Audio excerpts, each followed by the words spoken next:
જય સ્વામિનારાયણ બાળકો, હવે આપણે આગળ પાઠ જોઈશું એપ્લિકેશન સોફ્ટવેર. કમ્પ્યુટરમાં ચોક્કસ પ્રકારની કામગીરી કરવા માટે ઉપયોગમાં લેવાતા પ્રોગ્રામને એપ્લિકેશન સોફ્ટવેર કહેવામાં આવે છે. એપ્લિકેશન સોફ્ટવેરને વિનિયોગ સોફ્ટવેર તરીકે પણ ઓળખવામાં આવે છે. એપ્લિકેશન સોફ્ટવેરને કયા સોફ્ટવેર તરીકે ઓળખાય છે? વિનિયોગ. ઉપયોગકર્તાની જરૂરિયાત આધારે એપ્લિકેશન સોફ્ટવેર તૈયાર કરવામાં આવે છે. તે કોઈ ચોક્કસ હેતુ અને કામગીરી કરવા માટે તૈયાર કરવામાં આવે છે. ધંધાકીય કામગીરી માટે, બિલ તૈયાર કરવા માટે, પગારપત્ર તૈયાર કરવા માટે, હાજરીની નોંધ માટે,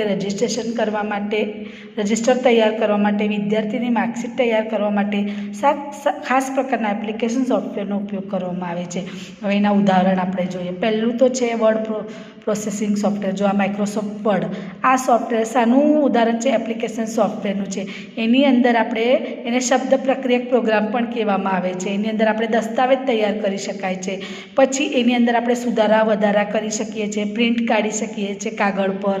એના વડે આપણે અહેવાલ, નોંધ, સરવૈયું, કવિતા, નિબંધ, પ્રશ્નપત્ર, પ્રોજેક્ટ વર્ક, આમંત્રણ કાર્ડ, પુસ્તક, જનરલ, મેમો પ્રકારના દસ્તાવેજ તૈયાર કરી શકાય છે. ઉદાહરણ કયા તરીકે આવે છે? MS word, WordPad, open office writer, Google dose, પછી એલિબિલિટી રાઇટર વગેરે. પછી આ છે સ્પ્રેડશીટ એટલે કે એક્સેલ. એક્સેલ એટલે કે વિસ્તાર પત્રક પ્રોગ્રામ. એને એક ટેબલ સ્વરૂપે દર્શાવવામાં આવે છે. એની અંદર આપણે નાણાકીય અને હિસાબ દસ્તાવેજનું વ્યવસ્થાપન, માલની યાદી અને બિલ તૈયાર કરી શકીએ છીએ. એટલે કે આંકડાકીય માહિતીનું વિશ્લેષણ કરી શકાય છે. ઉદાહરણ MS Excel, Open Office Calc, Google Sheets, એલિબિલિટી સ્પ્રેડશીટ, પછી એપલ નંબર્સ વગેરે. પછી આ છે પ્રેઝન્ટેશન. જો પાવર પોઈન્ટ એટલે કે એને પ્રેઝન્ટેશન એટલે પ્રસ્તુતિ પ્રોગ્રામ કહેવામાં આવે છે.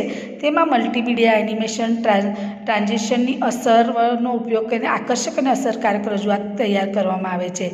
તેમાં પ્રેઝન્ટેશન તૈયાર કરવા માટે સ્લાઇડ્સનો ઉપયોગ કરવામાં આવે છે. આ તો તમે કર્યું જ હશે. એમાં ચિત્ર, યાદી, આલેખ, કોષ્ટક, ઓડિયો, વિડીયો વગેરે ઉમેરવાની સુવિધા છે. PowerPoint, Open Office, Impress, Google slider, એલિબિલિટી પ્રેઝન્ટેશન, પછી ની નોટ્સ વગેરે એના ઉદાહરણ છે. આ બધા શાના ઉદાહરણ છે? એપ્લિકેશન સોફ્ટવેરના. પછી આવે છે ડેટા બેઝ સોફ્ટવેર એટલે કે MS ઓફિસની અંદર જે બી આવે છે એપ્લિકેશન સોફ્ટવેરના ઉદાહરણ છે. ડેટાબેઝ એટલે માહિતી આધારિત પ્રોગ્રામ છે. પછી તેમાં એકબીજા સાથે સંબંધિત અને સુવ્યવસ્થિત રીતે જોડાયેલા ડેટાનો સમૂહ છે. એમાં સુધારા વિધારા અને જાળવણી કરવા માટેની વ્યવસ્થા હોય છે. એમાં DBMS એટલે કે ડેટાબેઝ મેનેજમેન્ટ સિસ્ટમ સોફ્ટવેરનો ઉપયોગ કરવામાં આવે છે. એમાં રિપોર્ટ, ફોર્મ, ક્વેરી, ટેબલ વગેરે તૈયાર કરવામાં આવે છે. પછી મિત્રો સંબંધિત આધારિત નામ, સરનામા, ફોન નંબર માહિતીનું ડેટાબેઝ એક તૈયાર કરવામાં આવે છે. એનું ઉદાહરણ છે Microsoft Access, Open Office Base, એલિબિલિટી ડેટા બેઝ, પછી ઓરેકલ વગેરે.